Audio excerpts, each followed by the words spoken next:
Bonjour à tous, donc aujourd'hui nous allons reprendre la correction de notre activité sur les impôts sur les revenus qui est en lien avec les fonctions affines. Donc comme tu te souviens peut-être, on a déjà corrigé déjà les 4 premières parties de notre activité. Donc il nous reste notre partie 5 à faire. Donc la partie 5, ça va être sur la compréhension du mode de calcul de l'impôt dans le cadre de plusieurs parts. Donc on nous dit quoi? Sur le site service public, on trouve la définition du quotient familial. Donc le quotient familial, qu'est-ce que c'est? Le quotient familial, c'est un système qui divise le revenu imposable en un certain nombre de parts. Donc par exemple, si une personne est célibataire, divorcée ou veuve et qui aurait 3 enfants, son nombre de parts serait de 3. Par contre, si c'est une personne qui est en couple, mariée ou pacsée et qui aurait 3 enfants, son nombre de parts serait de 4. Donc, pour calculer le quotient familial, tu vas devoir faire le revenu net imposable divisé par le nombre de parts fiscales. Donc maintenant, la première situation qu'on nous demande d'étudier, c'est on considère un couple marié déclarant un revenu net imposable de 60 000 €. D'accord? Donc un couple marié, on voit bien, le nombre de parts c'est 2. Donc, pour déterminer le quotient familial du couple, tu vas devoir faire 60 000 € divisé par 2, ce qui va nous donner 30 000 €. Ensuite, on demande de calculer alors l'impôt sur le quotient familial. Comme tu peux le constater, 30 000 €, ça appartient à la tranche numéro 3.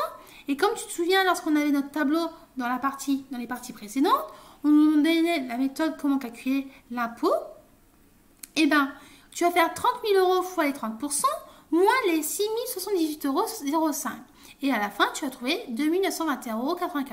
Donc, ça veut dire que l'impôt sur le quotient familial est de 2 921,95 €. Ensuite, on demande de calculer le montant de l'impôt. Comme ici, la part était de 2, tu vas multiplier par 2 ce que tu viens de trouver au niveau du quotient familial. Donc, ça veut dire que tu vas faire 2 921,95 € multiplié par 2 et tu vas trouver 5 843,90 €. Ensuite, donc là, ça voudrait dire aussi que le couple devra s'acquitter d'un impôt de 5 843,90 €. D'accord? Donc maintenant, on va passer à la deuxième situation. On considère un couple marié avec 2 enfants déclarant un revenu net imposable de 60 000 €. Donc, un couple marié qui aurait 2 enfants. On voit ici que le nombre de parts, c'est 3. Donc, le quotient familial, parce que c'est la première question qu'on nous demande de faire, c'est 20 000 €. Pourquoi? Parce qu'on va faire 60 000 divisé par 3, parce que 3, ça correspond au nombre de parts par rapport à la situation qu'on nous donne. Ensuite, on nous demande de calculer alors l'impôt sur le quotient familial.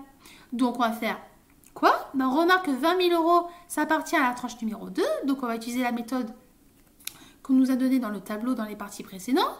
On va faire 20 000 fois 0,11 moins les 1124,75 € qui est égal à 1075,25 €. Donc, ça veut dire que l'impôt sur le quotient familial est de 1075,25 €. Ensuite, lorsqu'on te demande de calculer le montant de l'impôt, comme tu sais que le nombre de parts est de 3, tu vas devoir multiplier le quotient familial par 3. Donc, ça veut dire qu'on va faire non, on ne va pas multiplier par 3 le quotient familial, on va multiplier par 3 l'impôt sur le quotient familial. Donc, ça veut dire qu'on va faire 1075,14 € fois 3 et on va trouver 3 225,42 €. Donc, le couple devra s'acquitter d'un impôt de 3 225,42 €. Voilà, donc j'espère que toutes les explications que j'ai pu te donner ont été claires pour toi.